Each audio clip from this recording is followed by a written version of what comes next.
So the whole town sees them bust out of jail, and the whole town starts chasing after them. And it's the 4th of July, so they had like militia like walking and stuff, and all of a sudden the whole town is after them.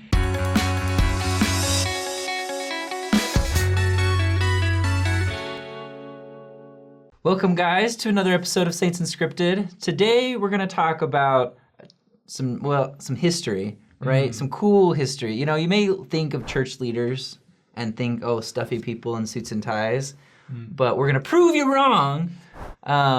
David's done some research here on one of his favorite leaders, Parley Pratt.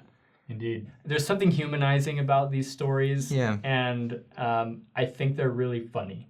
You don't have to. But yeah, I think the point is just like church leaders, most of all, they're just exciting stories.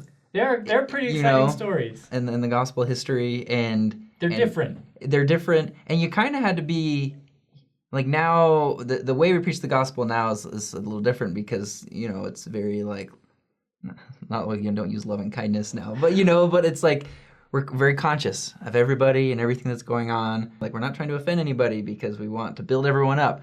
But back then, people were crazy. They didn't have a missionary manual. They didn't have a manual. They didn't have laws, and they're like, they didn't like... They had laws, but... Well, they didn't like what you were teaching. They'd shoot you, Yeah, like... that kind of thing. I don't want to have to shoot no one today. Brother Bender, we're from the church. Which church? We're Mormons! There's just like, this is crazy. So you kind of had to be a little bit crazy to survive, which I think is really cool. More or less. And disclaimer, for these stories, I'm summarizing them. If you want to actually read like all the details as Parley Pratt has written them, please go read his autobiography. And I will plug that we are going to retell, I think, both of these stories in an upcoming podcast, one of Jake Watson's podcast episodes. Yes, check for that Saints out. Unscripted. So, yeah. Anyways, Parley Pratt is awesome, and I only found this out after I found his autobiography at like the DI, which is the like Utah equivalent of like a Goodwill secondhand store. Right. So, okay, I wrote some stuff down about Parley Pratt just to give you a little bit of background information. So he was an early convert to the church. He was baptized September 1st, 1830. So the church had just been organized several months earlier of that same year. He was a member of the congregation of Sidney Rigdon before Sidney Rigdon was a member of the church. Right. So Parley Pratt took the gospel to his former pastor, Sidney Rigdon, and was like, hey, this is cool. And Sidney was like, yes, that is cool. And then like Sidney and 100 of his congregants converted to the church, and that's really the reason, a big reason why the church moved to Kirtland, Ohio. They have a huge history, like a huge part of church history. Yeah, absolutely. So Parley Pratt plays a big hand in that, and he becomes an early leader in the church. The things I like about him, he has a couple of amazing stories about escaping police custody. We got a white Bronco heading east into the forest, requesting backup. It's time for the men in steel to teach these madcap mammals their devil-may mare attitudes just won't fly. Okay. Whoa. And I would say beware of presentism a little bit, because this was like the American frontier, and it doesn't really relate to like escaping from police custody today probably means something a little bit we different. don't recommend.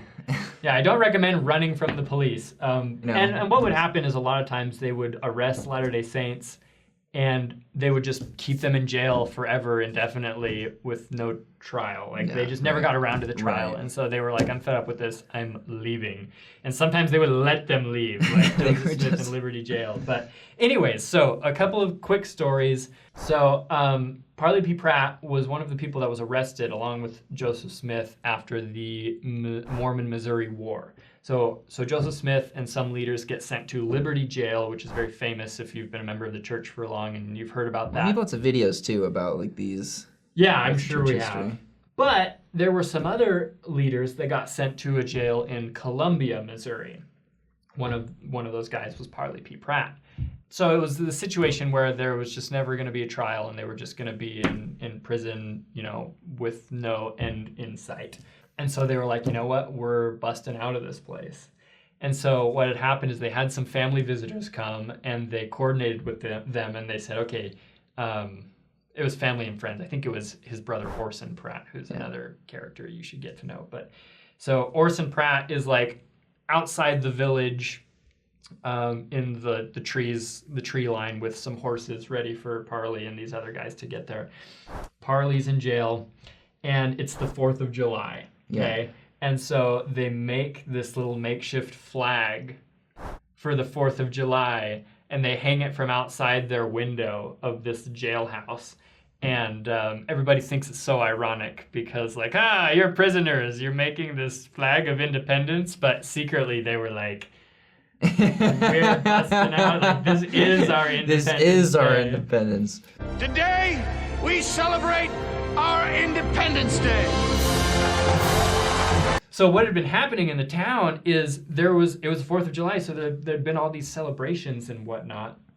And what had happened was, I'll try and make this fast. Okay, so in the jail cell, there were 2 doors before the jail cell. The guard would open one, and then in the next one, there was a little slot where you could put in the food, right? Okay. Yeah. But the coffee pot, this is before Word of Wisdom was, much of a thing. I don't even think it had been revealed yet. The coffee pot couldn't fit through the little slit in the door. So the jailer would sometimes open the door to hand in the coffee pot without closing the door behind him. So on one of these occasions, they just bust out and just send this guy flying, and they make it out of the jail and just beeline it for the tree line. And everybody in town sees exactly what's happening because the jailer lived there with his wife, and she like let out a scream or whatever, which is totally normal. So the whole town sees them bust out of jail, and the whole town starts chasing after them. And it's the 4th of July, so they had like militia like walking and stuff, and all of a sudden the whole town is after them. And Parley Pratt, and he's a great writer in his autobiography, describes it. They're just flying. And they get to the edge of the tree line, and they all part ways and just scram out of there so fast. And there are a lot of good stories that come from that, but it was just a really cool story. And the second one, which I will be very fast in describing, if you want to read the full thing, just check out his autobiography, and I think I've even written an article on it. But on another occasion, he was arrested while he was a missionary. He says he was arrested on a frivolous charge. Preaching the gospel. Probably. Something like that. Yeah. And so the guard was getting ready to take him to jail. And Parley had been kind of fed up with the whole thing, just kind of being yanked around by the law unnecessarily for being a Latter-day Saint. And so he, at one point before he's taken to jail, he's out in this little town square with the jailer, and he turns to the jailer and he says, "You much good in a race?" And the jailer's like, "Well, I'm not, but my big bulldog is," because he had this big old dog with him. Yeah. And Parley says, "Well, thank you for taking me to breakfast. I've gone with you. You asked me to go with you a mile. I've gone with you twain. I've done all these things. And now it's time for me to go. So if you're good at a race, you can come with." And then he just starts booking it. And the jailer just is stunned, just looking at his prisoner running away. And like 100 yards out, Parley Pratt stops, and he looks behind at the jailer, and he's like, You coming? Patrick, are you coming? Yes. And the jailer still doesn't do anything, so Parley just keeps running. And at this point, the jailer's like, "Oh crap, this is actually happening." So he sends his dog after him. And so Parley's running through the weeds, trying to get to the trees. The dog's hot on his heels, and he notices the jailer saying, "Go get him, boy, go get him." And so Parley Pratt, right before he just gets pummeled by this dog, he stops, and he points ahead of himself. And he's like, "Go get him, boy, go get him." And the dog is like, "Okay." And he just runs right past Parley Pratt and goes straight for the trees. And Parley Pratt gets away.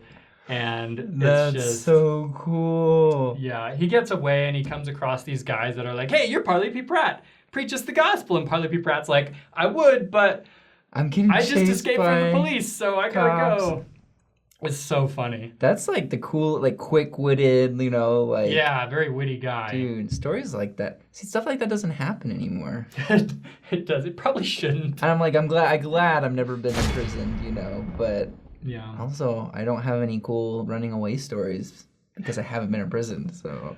Yeah, I just really like him. I think he's just a very normal-ish guy. He's a good writer. He's got really cool doctrinal insights, was a really important leader in the early church. Yeah. And it's evidence that, you know, leaders aren't all, you know, these crisp, you know, suit and tie wearing guys, especially back in that day. But okay, I talked way too much. That was awesome. I like low-key want to go try that now, you know, get in trouble so someone sicks their dog on me so I can be like, go boy, and then watch the dog just be like, no, and then eat you. Eat me. Yeah. I'd like to think that probably the Spirit was involved with a lot of his experiences, you know, escaping. Yeah, I don't know. I wouldn't necessarily say the Spirit. I don't know. I'm not gonna say God true. helped him escape. I'm not gonna go there. Let us know in the comments if you think he did. That's something Mr. Atheist is gonna respond to. You know? God helps you break laws. Okay, well, maybe no. But yeah, so and if there are other church history stories that you guys think are interesting, let us know in the comments. And if you're just interested in church history, we have a lot of videos, you know, that you can check out. We need to do an episode on J. Golden Kimball. Yeah. We need to, and I think a lot of people have questions about it too. Like everybody kind of knows, but yeah, we need to do an expose. An expose on J. Golden Kimball. Anyways, thank you for watching. Please subscribe to the channel and like and subscribe. Like and subscribe. I said the two things. I was like, I feel like I'm missing something. Nourish and strengthen. Vain repetitions. All right, we're done. Yep, that's about it.